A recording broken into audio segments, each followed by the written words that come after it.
नमस्कार बच्चों, मैं लाली मीना टीजीटी हिंदी केंद्रीय विद्यालय क्रमांक 1 जामनगर से। आज मैं आपको कक्षा 8 की वसंत भाग 3 पाठ्यपुस्तक का दूसरा पाठ पढ़ाने वाली हूँ, जिसका शीर्षक है लाख की चूड़ियाँ।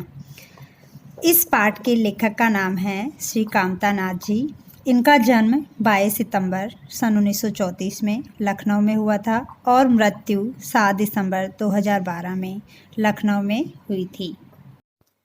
इनके द्वारा कई कृतियाँ प्रकाशित हुई, जिनमें प्रमुख उपन्यास, नाटक, कहानियाँ इत्यादि है। इनके द्वारा रचित उपन्यास है समुद्र तट पर खुलने वाली खिड़की, सुबह होने तक, एक और हिंदुस्तान, तुम्हारे नाम, पिघलेगी बर्फ।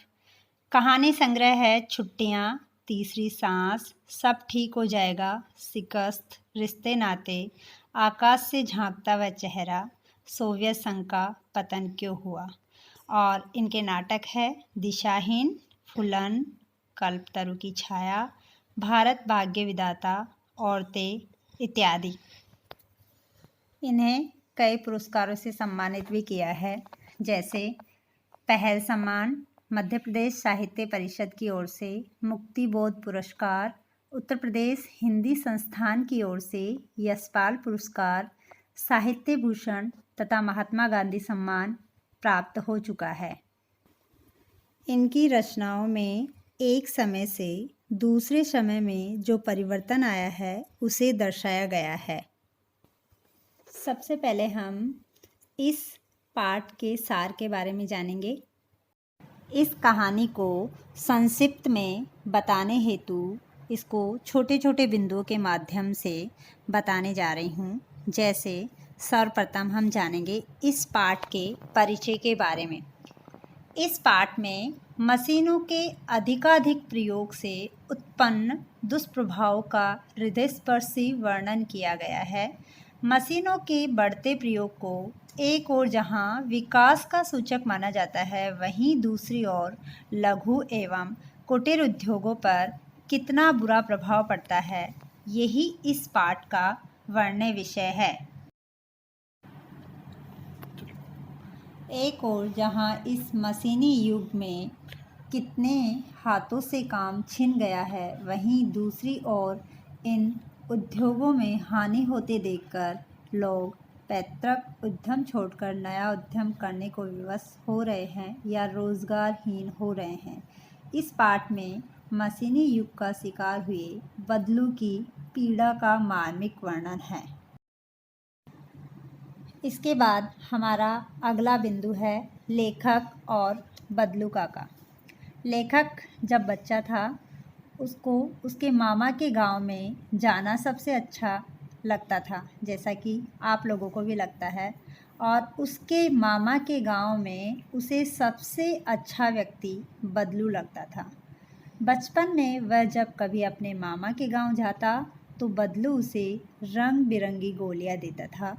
गांव के सभी बच्चे बदलू को बदलू काका कहते थे। यूं तो लेखक को उसे बदलू मामा कहना चाहिए था, लेकिन अन्य बच्चों की तरह वह भी उसे बदलू काका ही कहा करता था। बदलू का मकान कुछ ऊंचे पर बना था। उसी मकान के सामने नीम के पेड़ के नीचे बदलू काम करता था। बगल में बनी भट्टी अर्थात अंगीठी पर वह लाख पिघलाया करता था। वह लाख को पतला करके चूड़ी का आकार देता और एक आध की चूड़ियाँ बन जाने पर वह उन पर रंग करता था। अब हम बात करते हैं बदलू मनिहार की। बदलू एक मनिहार था। मनिहार का अर्थ होता है चूड़ियाँ बनाने एवं बेचने वाला। बदलू भी चूड़ियाँ बनाकर उनको बेचा करता था और यह उनका पैतृक पैसा था। पैतृक पैसा से अर्थ होता है जो पुरखों का जीविका कमाने का साधन होता है, जो उनके पूर्वजों से चलता आ रहा है। वही काम बदलू मनिहार करता था। उसकी बनाई हुई सुंदर चूड़ियों की बहुत खपत थी, अर्थात बहुत मांग थी। गांव की औरतें उसकी बनाई चूड़ियाँ पहनती थी। वह चूड़ियों को पैसों के बदले नहीं बेचता था, वह वस्तु के बदले चूड़ियाँ दिया करता था। चूड़ियाँ देते समय वह किसी से मोल भाव नहीं करता था, पर शादी ब्याह के अवसर पर भरपूर जिद करके सारी कसर निकाल लेता था। कसर निकाल लेना एक मुहावरा है जिसका अर्थ है सारा नुकसान पूरा कर लेना। जीवन भर मुफ्त चूड़ियाँ दे सकने वाला बदलू उस समय जरा भी न पसीजता था। विवाह के समय इसी जोड़े के लिए उसकी घरवाली को ढेरों कपड़े, खूब सारा अनाज और उसे पगड़ी तथा रुपए भी मिलते थे। कांच की चूड़ियों से चिढ़। बदलू को कांच की चूड़ियों से चिढ़ थी। जिस स्त्री के हाथ में वह कांच की चूड़ियाँ देखता अंदर ही अंदर कूदता और कुछ सुना भी देता, अर्थात उसे बहुत गुस्सा आता था जब वह किसी औरत के हाथ में कांच की चूड़ियाँ देखता था। लेखक से वह घंटों बातें करता। लेखक जब बचपन में उससे कहता कि शहर में सभी औरतें कांच की चूड़ियाँ पहनती है, तो वह शहर की औरतों की कलाइयाँ नाजुक होने और लाख की चूड़ियाँ पहनने से मोच आने की बात कहता। वह लेखक को दूध की मलाई, गर्मियों में आम और 1-2 लाख से बनी गोलियां दिया करता था। अब हम देखते हैं कि किस प्रकार से गायब हुई लाख की चूड़ियाँ। लेखक के पिता की बदली, जिसको हम तबादला भी कह सकते हैं और अंग्रेजी में इसे ट्रांसफ़र कहते हैं, तो उनका तबादला किसी दूर के शहर में हो गया। वह 8-10 वर्ष मामा के गांव न जा सका। इतने दिन बाद जब वह अपने मामा के गांव गया, उसने महसूस किया कि गोलियों में उसकी कोई रुचि नहीं रह गई थी। उसे बदलू काका का ध्यान न रहा। सहसा एक दिन, अर्थात अचानक एक दिन, जब उसके मामा की लड़की फिसल कर गिर गई और उसके हाथ में कांच की टूटी चूड़ियाँ चुभ गई, तो उसे बदलू काका का ध्यान आया। शाम को वह बदलू काका के घर चला गया। हमारा अगला बिंदु है मशीनी युग में हर काम मशीनों से। लेखक जब बदलू काका से मिलने उसके घर गया तो उसे नहीं पहचाना। लेखक को लाख की चूड़ियाँ बनाने का सामान भी न दिखाई दिया।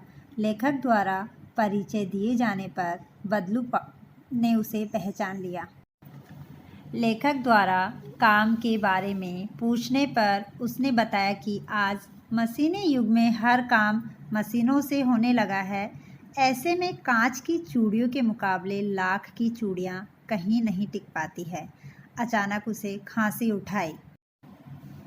यह देखकर लेखक को कुछ आशंका हुई, तो बदलू ने कहा उसे दमा नहीं, फिसली खांसी है जो जल्दी ही ठीक हो जाएगी। लेखक को लगा कि उसके अंदर कोई बड़ी व्यथा छिपी हुई है।